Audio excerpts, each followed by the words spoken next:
السلام علیکم ورحمۃ اللہ وبرکاتہ۔ جی تو ہم دوسری تختی یعنی مرکبات کی تختی جو ہے وہ ہم پڑھنا سیکھ رہے تھے۔ پہلی تختی میں ہم نے مفردات یعنی علیحدہ علیحدہ ایک ایک لفظ کو پڑھنے کا طریقہ سیکھا تھا، اور دوسری تختی میں ہم نے دو دو تین تین چار چار لفظوں کو ملا کر پڑھنے کا طریقہ سیکھ رہے تھے۔ آج ہمارا تیسرا سبق ہے، چلیں شروع کرتے ہیں۔ بسم اللہ الرحمن الرحیم۔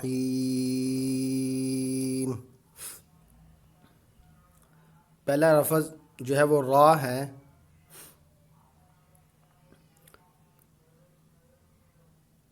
را، زا، را، زا، یا را۔ را جب اکیلی آئے تو دیکھو اس طرح پر، اور اگر کسی کے ساتھ ملی ہوئی ہو تو پھر اس کی یہ شکل ہوتی ہے، یا را، یا را، تا، زا۔ اب تا جب اکیلی ہو تو پھر اس کی کتنی شکلیں ہم نے پیچھے بھی پڑھا، اب ملا کر آ رہی تو دیکھیں، تا، زا، تا، زا، سین،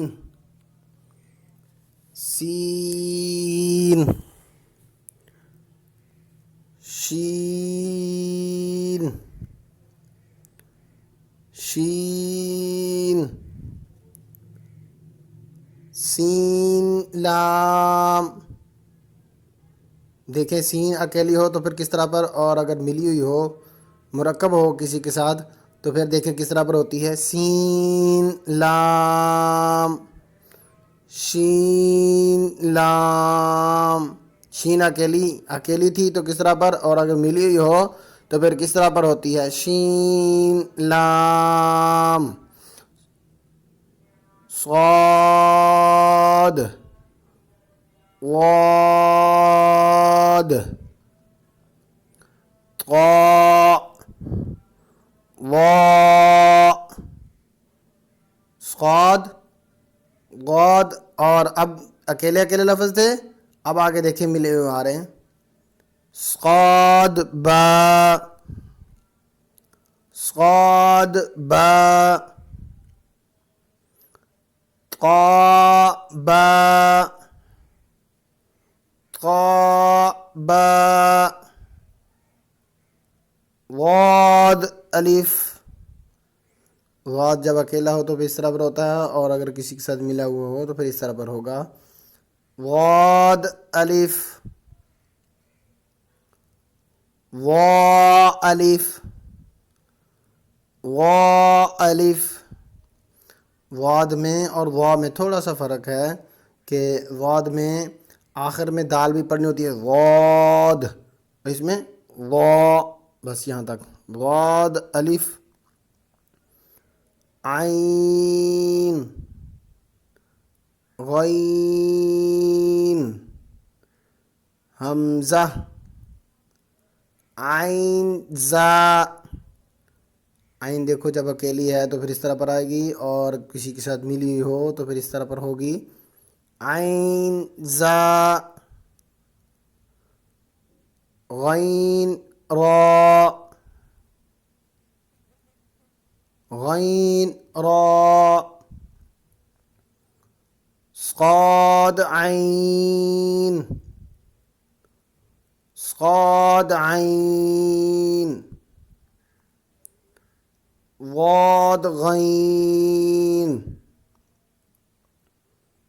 با، عین، دال، با، عین، دال،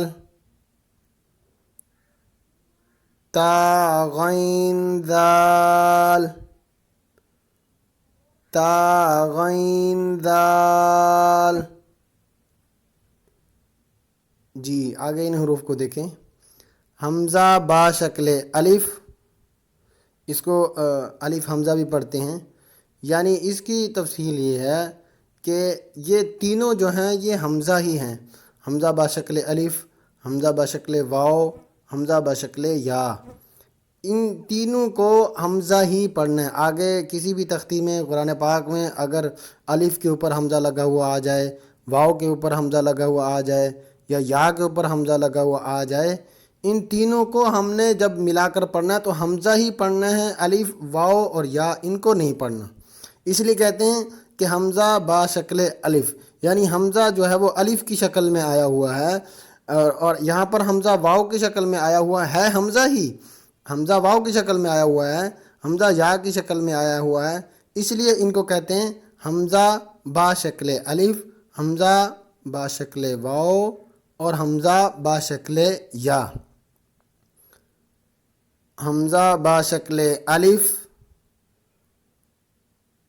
حمزہ با شکل واو، حمزہ با شکل یا۔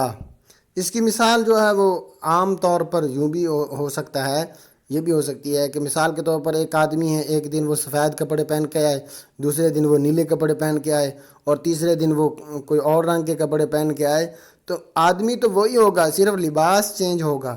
یہاں پر بھی ویسی صورتحال ہے کہ یہ حمزہ ہی رہیں گے تینوں، لیکن ان کی جو ہے وہ شکل و صورت جو ہے، یا لباس کہہ لیں، لباس جو ہے وہ چینج ہو چکا، لیکن یہ رہیں گے حمزہ ہی۔ جیسے وہ آدمی اپنا لباس تو چینج کرتا ہے لیکن آدمی تو خود چینج نہیں ہوتا، ایسے ہی یہاں پر یہ حمزہ ہی رہیں گے تینوں، چاہے ان کے لباس بدل بھی جائیں، چاہے یہ الف کے ساتھ آئیں تب بھی حمزہ پڑھے جائیں گے، واو کے ساتھ آئیں تب بھی حمزہ پڑھے جائیں گے، یا کے ساتھ آئیں تب بھی حمزہ ہی پڑھے جائیں گے۔